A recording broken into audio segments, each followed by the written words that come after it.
Hello everyone, welcome to Tech Smooth. इस video में हम डिस्कस करने वाले हैं कि क्या एक्शन लेंगे आप अगर आपका एम्प्लॉयर जो है डिफरेंट टैक्स रेजिम में आपका टैक्स डिडक्ट कर ले और आपको रिटर्न फाइल करनी है किसी और टैक्स रेजिम में। यानी कि मान लीजिए आपके एम्प्लॉयर ने आपका जो टैक्स डिडक्ट किया है वो किया है न्यू टैक्स रेजिम के अकॉर्डिंग, आपको अपनी रिटर्न फाइल करनी है लेकिन ओल्ड टैक्स रेजिम के अकॉर्डिंग। तो इस सिचुएशन में आप क्या करेंगे, कैसे आपको अपना टैक्स रेजिम चेंज करना है और आप कर भी सकते हैं या नहीं कर सकते हैं टैक्स रेजिम अपना चेंज, इन सब चीजों के बारे में आज हम इस वीडियो में डिस्कस करने वाले हैं। सो आइए वीडियो को जल्दी से स्टार्ट कर लेते हैं। तो अभी आपने स्क्रीन में देख रहे होंगे एक फॉर्म 16 मैंने ओपन करके रखा है। अगर मैं इस फॉर्म 16 को एनालाइज करूं तो इस फॉर्म 16 में जो है को किसी भी तरीके की कोई भी डिडक्शन शो नहीं हो रही है जो असेसी ने क्लेम करी थी। यानी कि उनको ना तो चैप्टर 6A की कोई भी डिडक्शन जो है अलाउ नहीं की गई है। इसका मतलब है इस असेसी के एम्प्लॉयर ने इसका जो टीडीएस है वो न्यू टैक्स रेजिम के अकॉर्डिंग डिडक्ट किया है, क्योंकि इस फॉर्म 16 में कहीं पर भी डिडक्शंस रिफ्लेक्ट नहीं हो रही हैं। और इस फाइनेंशियल ईयर 23 से न्यू टैक्स रेजिम जो है डिफॉल्ट टैक्स रेजिम भी सेलेक्ट होकर आने वाली थी for all the income tax returns. और ऐसा हुआ भी। आज के टाइम पे आप कोई भी इनकम टैक्स की रिटर्न को फाइल करने जाते हैं तो उसमें जो ऑटो सेलेक्टेड टैक्स रेजिम आती है वो आपकी न्यू टैक्स रेजिम ही आती है। तो एम्प्लॉयर्स ने क्या किया कि without taking that much headache कि वो एम्प्लॉय से प्रूफ मंगवाए ओल्ड टैक्स रेजिम के अकॉर्डिंग डिडक्शंस के, तो उन्होंने क्या करा, जो टीडीएस डिडक्ट करा वो फ्लैट न्यू टैक्स रेजिम से डिडक्ट कर दिया हर एक एम्प्लॉय का, और उनको किसी भी तरीके की डिडक्शंस जो है अलाउ नहीं की गई। बट अब जब टैक्स फाइलिंग के लिए क्लाइंट्स आ रहे हैं या फिर जो लोग खुद से टैक्स फाइलिंग कर रहे हैं और वो अपना कंपेयर कर रहे हैं कि कौन सा टैक्स रेजिम उनके लिए बेनिफिटेड है और इन केस उनके लिए ओल्ड टैक्स रेजिम जो है बेनिफिटेड प्रूफ होता है, तो उस केस में जो प्रॉब्लम्स आ रही हैं वो ये आ रही है कि क्या मैम मैं अब अपना टैक्स रेजिम चेंज कर सकता हूं, क्योंकि मेरे एम्प्लॉयर ने जो टीडीएस डिडक्ट किया है वो कर लिया न्यू टैक्स रेजिम के अकॉर्डिंग और मुझे जो रिटर्न फाइल करनी है वो करनी है ओल्ड टैक्स रेजिम के अकॉर्डिंग। तो क्या अब हम ये टैक्स रेजिम चेंज कर सकते हैं? तो इसका आंसर है यस, आप बिल्कुल टैक्स रेजिम अपना चेंज कर सकते हैं, क्योंकि सैलरीड एम्प्लॉयर को ये राइट दिया गया है कि वो अपना हर साल जो है टैक्स रेजिम चेंज कर सकता है, चाहे वो न्यू टैक्स रेजिम में रिटर्न फाइल करे या फिर ओल्ड टैक्स रेजिम में रिटर्न फाइल करे। और जो टैक्स रेजिम सेलेक्ट करने का जो फॉर्म होता है वो भी उसको फाइल करने की जरूरत नहीं है, that is form 10IEA।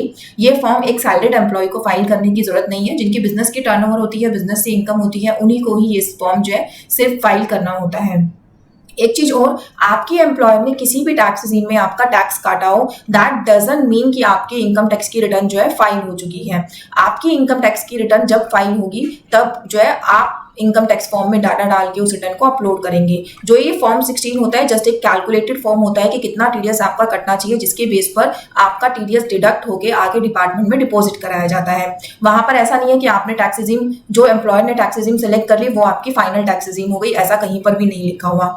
Return filing के टाइम पर आप एक फाइनेंशियल ईयर में अपनी टैक्स रेजिम जो है एक बार अपनी सिलेक्ट कर सकते हैं। ऐसा नहीं है कि आज आपने ओल्ड टैक्स रेजिम में रिटर्न भर दी और उसमें रिटर्न में कोई एरर था या कोई ओमिशन था, आपने उस रिटर्न को रिवाइज किया और फिर उसके बाद न्यू टैक्स रेजिम सेलेक्ट कर लिया। आप ऐसा बिल्कुल भी नहीं कर सकते हैं, क्योंकि जो टैक्स रेजिम है चाहे वो सैलरी टैक्स पेयर है या फिर बिजनेस टैक्स पेयर है, वो एक बार जो टैक्स रेजिम सिलेक्ट कर लेंगे वो ही उनकी सिलेक्टेड रहेगी, उसको वो फर्दर चेंज नहीं कर सकते at the time of revise या रेक्टिफिकेशन ऑफ रिटर्न। ठीक है, लेकिन हाँ, एम्प्लॉयर ने जो टैक्स रेजिम में आपका टीडीएस डिडक्ट किया है वो एक जस्ट एक पिक्चराइजेशन फॉर्म है जिसको आपका टीडीएस डिडक्ट करने के लिए यूज किया गया है। वो इन्फॉर्मेशन अभी गवर्नमेंट के पास गई नहीं है या फिर गवर्नमेंट ने आपकी टैक्स रेजिम जो है फाइनल नहीं कर दी है कि आप इसी टैक्स रेजिम में रहने वाले हैं। आप 1 ईयर में अपनी एक बार टैक्स रेजिम सिलेक्ट कर सकते हैं, वही टैक्स रेजिम आपके लिए फाइनल टैक्स रेजिम रहेगी। नेक्स्ट ईयर आप दोबारा टैक्स रेजिम को चेंज कर सकते हैं। तो ये सब बेनिफिट्स हैं सैलरीड एम्प्लॉय के लिए। तो अगर आपके एम्प्लॉयर ने भी आपकी जो टीडीएस है वो न्यू टैक्स रेजिम के अकॉर्डिंग डिडक्ट किया है और आप अपनी ओल्ड टैक्स रेजिम के अकॉर्डिंग रिटर्न को फाइल करना चाहते हैं, तो आप जो है अपनी रिटर्न 31 जुलाई से पहले फाइल कर दीजिए, क्योंकि 31 जुलाई के बाद आप ओल्ड टैक्स रेजिम में रिटर्न को फाइल नहीं कर सकते, सबसे पहली बात। और रिटर्न फाइल के साथ साथ आप जितनी भी डिडक्शंस है वो सब आप अपनी क्लेम करके जो भी आपका एक्सेस टीडीएस आपके एम्प्लॉयर ने काट लिया है वो आप एज अ रिफंड क्लेम कर सकते हैं। अगर आप अभी भी कंफ्यूज हैं कि कौन सा टैक्स रेजिम आपके लिए फायदेमंद रहने वाला है, किसमें आपका ज्यादा से ज्यादा टैक्स सेव होगा, उसके लिए हमने एक सेपरेट वीडियो बनाई है जिसमें आप इनकम टैक्स का कैलकुलेटर यूज कर अपनी टैक्स रेजिम को सिलेक्ट कर सकते हैं। वो जो वीडियो है उसका डिस्क्रिप्शन में मैं लिंक मेंशन कर दूंगी, आप वहां से वीडियो को एक्सेस कर सकते हैं और अपने लिए बेनिफिटेड टैक्स रेजिम को जो है सिलेक्ट कर सकते हैं। इन केस आपको लगता है कि आपके एम्प्लॉयर ने न्यू टैक्स रेजिम में डिडक्ट किया है और न्यू न्यू ही आपके लिए बेनिफिटेड है, तो देयर इज नो प्रॉब्लम। जिस हिसाब से आपका फॉर्म 16 आया है, फॉर्म 16 के अकॉर्डिंग ही आप अपने रिटर्न को फाइल कर दीजिए। और अगर आपको ऑल टैक्स रिजीम में रिटर्न को फाइल करना है तो मैं ये बार बार बोल रही हूँ, आप अपनी सारी डिडक्शंस जिससे भी आप अपने रिटर्न को फाइल करा रही हैं, सारी डिडक्शंस उसको जरूर दीजिए। ऑल्दो आपने फॉर्म 16 दे दिया है, डिडक्शंस देने से क्या होगा, जो भी आपका रिटर्न फाइलर है वो दोनों टैक्स रिजीम के अकॉर्डिंग देखेगा कि कौन सा टैक्स रिजीम आपके लिए बेनिफिटेड है और उसके अकॉर्डिंग आपकी रिटर्न को फाइल करेगा। अगर आप अपने डिडक्शंस का प्रूफ देंगे ही नहीं तो जो आपका रिटर्न फाइलर है उसको भी लगेगा कि फॉर्म 16 अकॉर्डिंग ही आपकी रिटर्न को ड्राफ्ट करना है या फिर आपकी कोई फर्दर डिडक्शन है नहीं। क्योंकि जो फॉर्म 16 होता है उसमें देखिए कहीं पर भी ये मेंशन नहीं है कि आपकी जो कैलकुलेशन है वो कौन से टैक्स रिजीम के अकॉर्डिंग करी है आपके एम्प्लॉयर ने।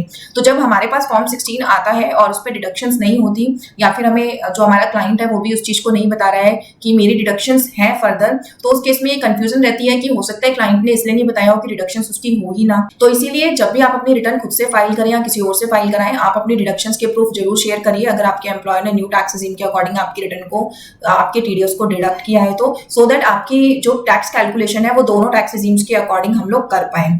और आपको अगर टैक्स रिजीम सेलेक्ट करनी है कि कौन सी टैक्स रिजीम आप अपनी इनकम टैक्स की रिटर्न को फाइल करने जा रहे हैं, अगर आप ITR 1 फाइल कर रहे हैं तो आपको अपनी टैक्स रिजीम किस तरीके से सेलेक्ट करनी है उसके लिए देखिए ITR 1 फॉर्म में इस तरीके से आपको एक ऑप्शन मिलेगा, उसमें लिखा हुआ है do you wish to excise the option under section 115 BSC 6 of opting out of new tax regime. यानी कि आप न्यू टैक्स रिजीम से ऑप्ट आउट करना चाहते हैं, ओल्ड टैक्स रिजीम सेलेक्ट करना चाहते हैं। अगर आप ओल्ड में रिटर्न फाइल करना चाहते हैं तो आपको येस पे क्लिक करना है, अगर आप न्यू पे रिटर्न फाइल करना चाहते हैं तो आपको नो पे क्लिक करना है। और जो आपका ऑटो सेलेक्ट ऑप्शन आने वाला है इनकम टैक्स की रिटर्न में वो नो पे आपका ऑटोमेटिकली क्लिक होके आने वाला है। अगर आप ओल्ड टैक्स रिजीम में स्विच करना चाहते हैं तो आप येस पे क्लिक करके इसको स्विच कर सकते हैं। हर एक ITR 1 फॉर्म में ये ऑप्शन मिलने वाला है, इसलिए ये कहा जाता है कि जो लोग सैलरी की रिटर्न को फाइल कर रहे हैं उनको अपना टैक्स रिटर्न जो रिजीम को चेंज करने वाला फॉर्म है वो 10IEA फाइल करने की जरूरत नहीं होती, क्योंकि यहीं से ही वो अपना सेलेक्ट कर सकते हैं कि कौन सा टैक्स रिटर्न फॉर्म, कौन सी टैक्स रिजीम जो है उनको सेलेक्ट करनी है। ठीक है, तो अब आपके एम्प्लॉयर ने चाहे किसी भी टैक्स रिजीम में आपका टीडीएस डिडक्ट किया हो, आप रिटर्न फाइलिंग के टाइम पर उस रिजीम को चेंज करके रिटर्न को इजीली जो है फाइल कर सकते हैं और अपना max to max TDS, max to max tax जो है सेव कर सकते हैं। वन मोर थिंग, अगर आप सैलरीड एम्प्लॉई हैं तो मैंने आपको पहले भी बताया था आप अपनी टैक्स रिजीम कभी भी चेंज कर सकते हैं, क्योंकि आजकल क्लाइंट से ये क्वेश्चन आ रहे हैं कि मैम इस बार आपने मेरा न्यू सिलेक्ट कर लिया या ओल्ड सिलेक्ट कर लिया तो नेक्स्ट ईयर्स के लिए भी मुझे अपनी सेम टैक्स रिजीम रखनी पड़ेगी। तो ऐसा कुछ नहीं है, आप अपनी कभी भी टैक्स रिजीम को चेंज कर सकते हैं। न्यू से ओल्ड में, ओल्ड से न्यू में हर फाइनेंशियल ईयर में आपको ये मौका दिया जाएगा। बट हाँ, एक फाइनेंशियल ईयर में आप एक ही बार टैक्स रिजीम को चेंज कर सकते हैं। ऐसा नहीं है आज आपने कुछ और टैक्स रिजीम चेंज करी और रिवाइज करके या रेक्टिफाई करके आप दूसरी टैक्स रिजीम सेलेक्ट कर ले, तो ये गलती आपको बिल्कुल भी नहीं करनी है, क्योंकि तुरंत आपको नोटिस आ जाएगा कि आपने जो है अपनी टैक्स रिजीम चेंज करी है और आपको ओरिजिनल टैक्स रिजीम के अकॉर्डिंग ही अपनी रिटर्न को फाइल करना होगा। तो नोटिस से बचिए, और अगर ओल्ड टैक्स रिजीम में रिटर्न फाइल करनी है तो 31 जुलाई से पहले अपनी रिटर्न को फाइल कर दीजिए। Thank you so much for watching this video. Video पसंद आया हो तो वीडियो को लाइक और चैनल को सब्सक्राइब जरूर कर लीजिए। हमारा ITR 1 फाइलिंग कोर्स भी लाइव हो चुका है, कोर्स की डिटेल डिस्क्रिप्शन बॉक्स में दे दी गई है, आप वहां से कोर्स को अवेल कर सकते हैं। और अगर इस वीडियो से रिलेटेड किसी भी तरीके की कोई क्वेरी है, कमेंट है, कमेंट बॉक्स में आप डालिए उसको और हम आपको आंसर जरूर देंगे। Thanks a lot.